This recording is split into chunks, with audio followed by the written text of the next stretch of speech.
position. Big divisional showdown out west Sunday afternoon as they get set to host the reigning NFC champion San Francisco 49ers. Another way to put that, using less words, would be Seahawks and Niners on Fox. Russ coming off his 3-pick game in the team's first loss on Sunday, and Mike Vick is back with us to discuss all of it. Mike, do Russ and the Seahawks need to win this game to prove they are a Super Bowl caliber team? Yeah, I think it's a must-win situation, and this is saying that we all can relate to, and I know Brandon can, that you win the games that you're supposed to win, and this is a game that the Seattle Seahawks are supposed to win. They need to win to put themselves back into the Super Bowl talks and conversation. The one thing I know is that Russell won't throw 3 picks this week. He'll probably be flawless and more, in control, of this week's game. Because after you throw 3 interceptions, you come back the next week, you watch film, you digest what happened, and you want nothing more but to show that that was a fluke and to make up for the things that, that were on your plate that you couldn't capitalize on. So I feel like, this team is in a position where, we're looking at them and saying, they have, the Super Bowl aspirations. They have the team in place. Ultimately the defense has to step up. They got Carlos Dunlap this week, and Jamal Adams should be back. So they just got to piece it all together, win the games that you're supposed to win, and this is a game they should win. I'm nervous for Seattle, fellas. So a number of things.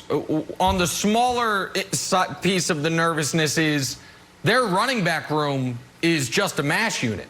Their top 3 running backs haven't practiced all week. They're going to start a rookie named DJ Dallas out of Miami. He has 2 carries in his career. Now, I like DJ because his name is actually spelled out DJ, D-E-E-J-A-Y. I think that's an underrated thing. Not initials, spell out the initials. But I don't know if that speaks his ability to be able to run on San Francisco. Here's the other reason I'm nervous for Seattle. They were really impressive in a dominant Week 1 win, I think, over Atlanta. Since then, let's think about what their games have looked like. New England, a yard away from losing. Dallas, they have to convert a 4th and 3 or they lose. Miami, it's a 2-point game with 6 minutes left before Seattle puts it away. Minnesota, they should have lost that game. I'm still upset that I lost that bet, Minnesota the money line, maybe my best bet of the year that didn't win. And then last week, they did lose. That's 5 games in a row, Brandon, that your Super Bowl team, Seattle, has been on the brink. Now, the reason that you aren't that concerned, it's like, well, they have the best on-the-brink player in the league in Russell Wilson.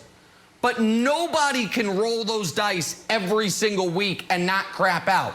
They crapped out last week. They're only 3-point favorites at home against the Niners this week, which concerns me a bit because it feels like Vegas is begging you to bet on Seattle. I think the Niners win this football game, Brandon. Yeah, no, look, here's the deal.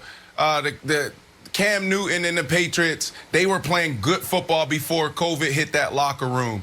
Fitzpatrick, your team, you picked the Miami Dolphins to make it to the playoffs this year. So that's true. So let's not talk about the Miami Dolphins as if there's some pushover. No, they're not a bad team. I like that matchup.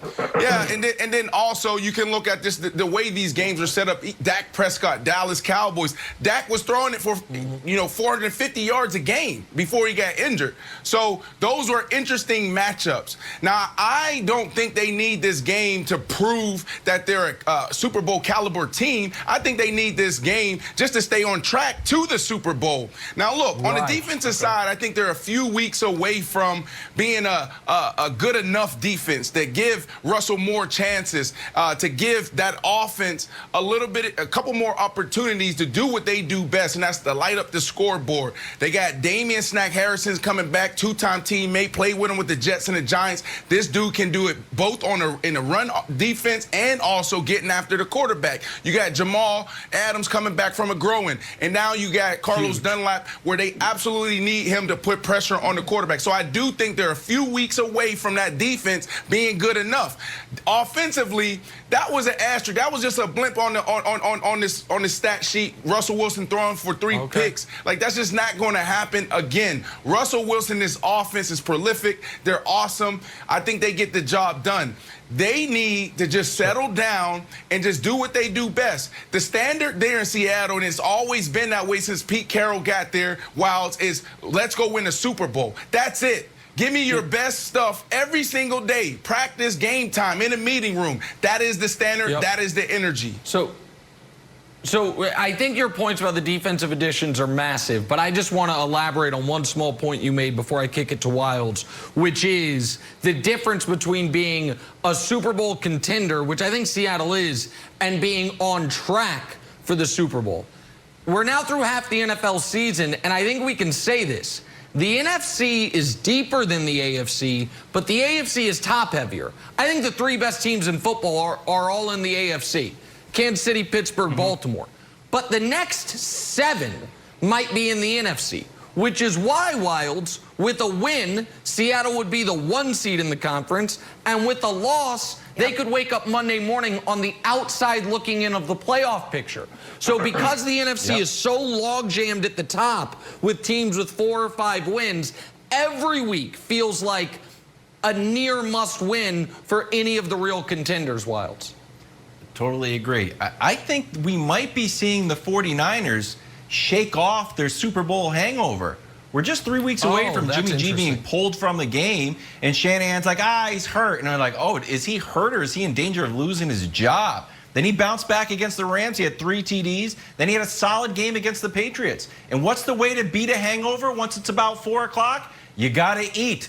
And guess where you're headed? The Seattle defensive buffet. You can have whatever you want. They're giving up 360 yards. So Jimmy G, you can go up to the buffet and be like, I'm a little bit hungover. Go up there with 5 plates and bring them back to Kyle Shanahan. Look at this, I'm feeling good. We could come out on the other side of this being like, wow, 49ers way better than we thought. I don't know why we wrote them off. They're in the Super Bowl.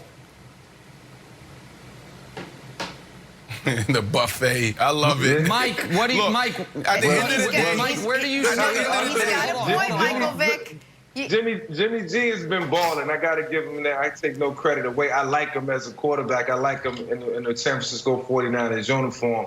They were my team growing up, I might add. So I do root for him in a sense. But it's very easy to play, when you're playing from behind. They got behind, in the win-loss column, and then they had to fight their way back for Seattle. Now it's pressure's on every week to win. And now you got Seattle, you got the San Francisco 49ers coming into town. And it's going to be fairly easy, I would say, for the 49ers to come in and function.